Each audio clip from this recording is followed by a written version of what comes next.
We're here to update our fellow New Yorkers on an officer-involved shooting here in the Bronx. Tonight, we are extremely fortunate that our officer is here at Lincoln Hospital recovering after being shot by a dangerous criminal who should not have been on the streets of the Bronx or anywhere else. Our two officers were patrolling in uniform in their police vehicle near 3822 3rd Avenue when they observed a male on the east sidewalk of 3rd Avenue. One officer exited the vehicle, approached the male, and he immediately began to run. With the officer on foot and his partner still in the vehicle, they chased the male to the vicinity of Bathgate Avenue and Claremont Parkway. As the male continued running north on Bathgate Avenue, there was an exchange of gunfire between the officers and the suspect. During the incident, one officer was struck in the left arm and the male was struck in the head. The male subject, who is 25 years old, is currently in critical condition. A 9mm Glock was recovered near him.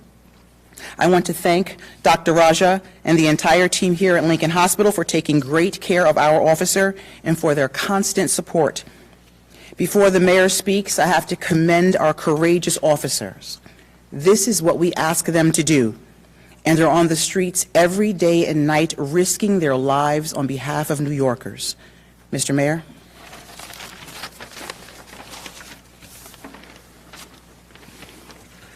Thank you so much, Commissioner. Now, let me share part of what the Commissioner did not share. This is what we're dealing with. A perpetrator with multiple arrests.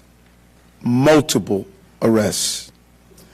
The last arrest, criminal possession of a weapon. How was he found to have been carrying the weapon? He jumped the turnstile in the subway system and had the weapon on him. The firearm was found when he committed a crime of jumping the turnstile in our subway system.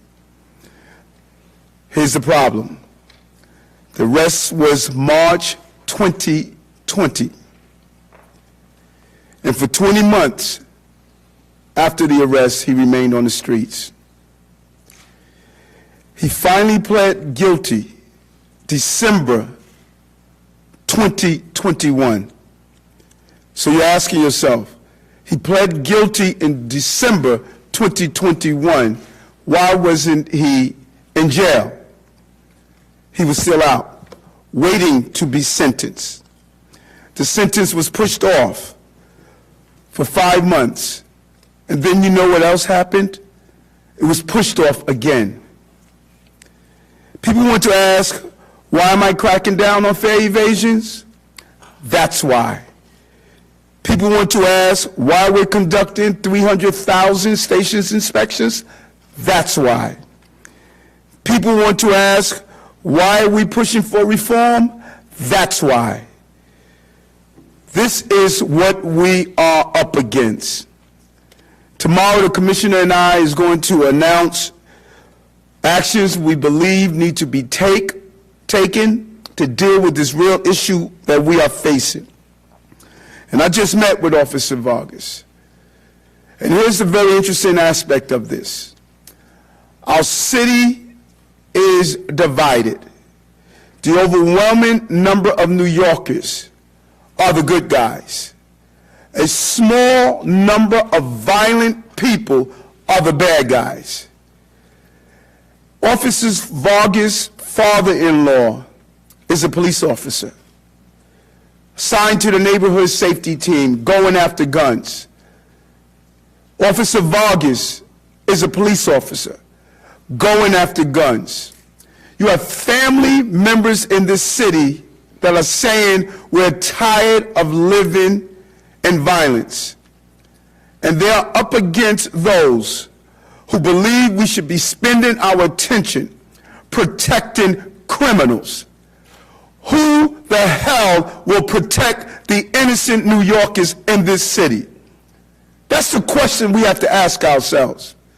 It is time for us to stop spending our energy protecting people who are committing crimes and violence. This person has an extensive arrest history. He has made up his mind he was not going to stop until he took the life of an innocent person. I'm tired of the complaints about the officers who are doing their job. We put these officers on the front line, father and son on the front line. And these officers being on the front line, we're spending more attention critiquing their actions. Let's critique the actions of those who are committing the crimes in this city. That's what we should be critiquing. That's where my attention is. Not on what type of uniform our police officers are wearing. I'm focused on those who are carrying guns, particularly in this borough. The number of shootings that we are responding to every night is despicable. But everyone is looking at the attention that what we're doing to stop fare evasions where people are carrying guns, to stop people who are discharging weapons on our streets with no regard for the innocent people of this borough and of this city. The gun arrest was in Brooklyn. The shooting tonight was in Manhattan, was in the Bronx. The number of times that we have to respond to these shootings, New Yorkers deserve better. We took 2,600 guns off our streets. And the shooters of those guns are back on our streets just like this person here. Under normal circumstances, you will see a decrease in crime in the city. But the same criminals are continuing to come out in our streets, committing violence over and over again.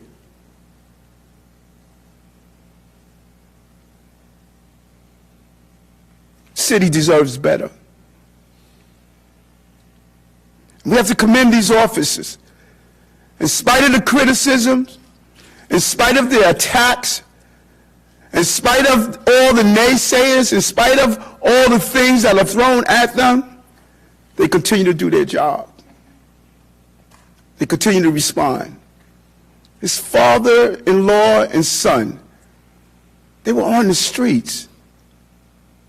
In spite of everything that we do to stop them from doing their jobs, they're still doing their jobs.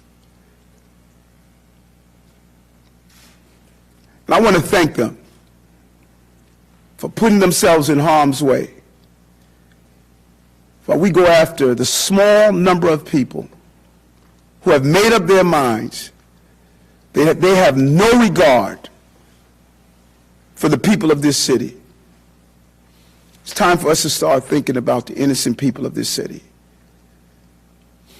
We're tired of these press conferences late at night, talking to officers and family members who are the victims of these shootings. We need to support our police officers. We send them out to do a job, and that job was carried out tonight. And Officer Vargas and his partners, they served us with the level of dignity that we deserve to give to these men and women who put on this uniform and run towards violence, not away from violence.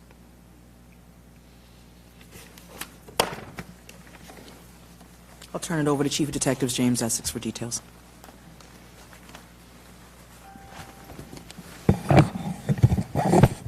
Good evening, everybody. With me is the Chief of Bronx Detectives, Timmy McCormick. So at approximately 10:45 hours, members of the Patrol Borough Bronx Public Safety Team exchanged gunfire with an armed perpetrator. These are the preliminary details. 2 members of the Bronx Public Safety Team, patrolling in uniform and in an unmarked police auto, observed a male just south of 3rd Avenue and Claremont Parkway. They exited the vehicle and approached the male. As they approached the male fled on foot with both officers in pursuit.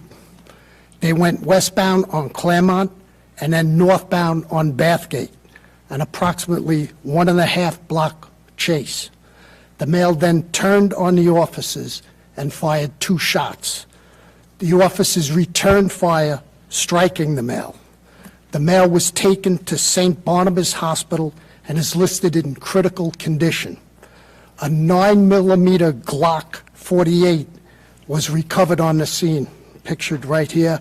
It was stolen out of Richmond, Virginia, June 14th of last year. The perpetrator is known to us as Ramik Smith, a male 25 years old. He gives an address of 1540 Castleton Avenue in Staten Island, which is a homeless shelter, but he has family and with addresses nearby in the Bronx.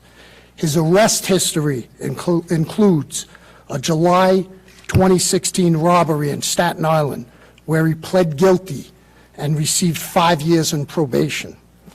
While out on probation in March of 2020, he gets locked up with the possession of a weapon in Coney Island at the Mermaid Avenue subway station. He was evading the fare, and a .32 caliber handgun was recovered off his person. That case is still open. He pled guilty in December of last year and was released on his own recognizance, and he has a June court date, and he's awaiting sentences.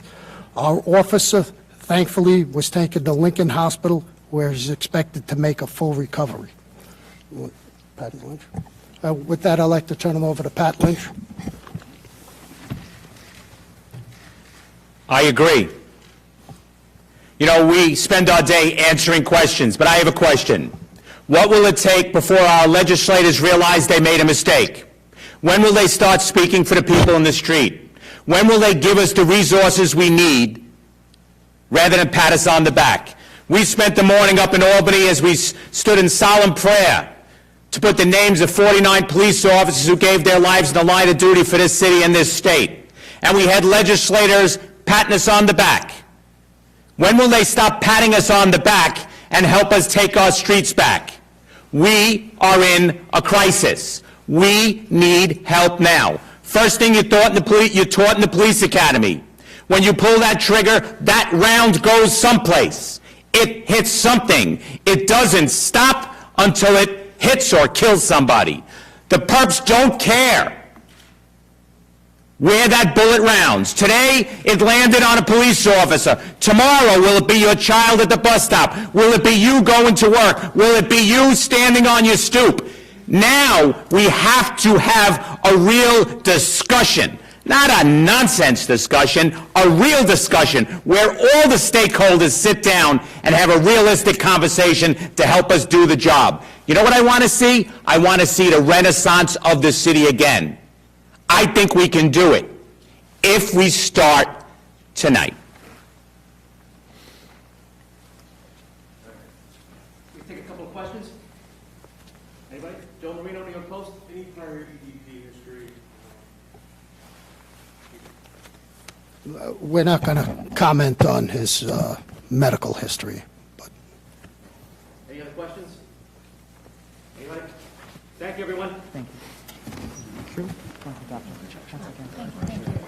Doctor, thank you very much. Thank you. Doctor, thank you.